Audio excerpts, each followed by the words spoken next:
একদিন ভোরবেলা গ্রামের ধারে একটি পুরনো আমগাছের ডালে থাকত একটি কাক। কাকটি ছিল খুব কৌতূহলী আর বুদ্ধিমান। প্রতিদিন সে আকাশে উড়ে উড়ে চারপাশ দেখে নিত, কোথায় খাবার পাওয়া যায়, কোথায় মানুষ বেশি আসে, আর কোথায় বিপদ লুকিয়ে থাকে। সেই সকালে আকাশ ছিল পরিষ্কার, বাতাসে হালকা শীতের গন্ধ। কাকটি ভাবল আজ নতুন কিছু দেখা যাক। উড়তে উড়তে সে পৌঁছাল একটি শুকনো পুকুরের ধারে। পুকুরে পানি নেই বললেই চলে, শুধু মাঝখানে একটি ছোট কলস পড়ে আছে। কাকটি কাছে গিয়ে দেখল কলসের ভেতরে অল্প পানি আছে। গলা শুকিয়ে যাচ্ছিল তার, তাই পানি খেতে মন চাইল। কিন্তু কলসের মুখ সরু, ভেতরের পানি অনেক নিচে। কাক যতই চেষ্টা করে ঠোঁট ঢোকাতে গেল, পানি ছোঁয়া গেল না। অনেকক্ষণ চেষ্টা করে কাকটি ক্লান্ত হয়ে পড়ল। তবু সে হাল ছাড়ল না।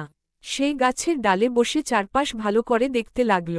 একটু দূরে সে দেখল ছোট ছোট কঙ্কর পাথর ছড়িয়ে আছে। তখন তার মাথায় বুদ্ধি এল।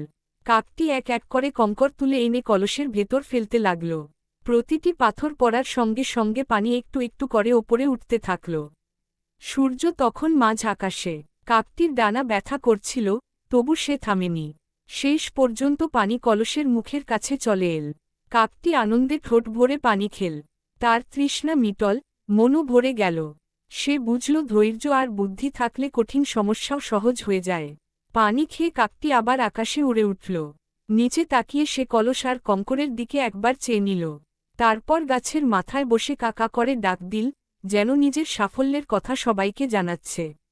সেই দিন থেকে গ্রামের মানুষ যখনই সেই পুকুরের ধারে যেত, কাকের গল্প মনে করে বলত, বুদ্ধি আর চেষ্টা একসাথে থাকলে কখনো হার মানতে হয়।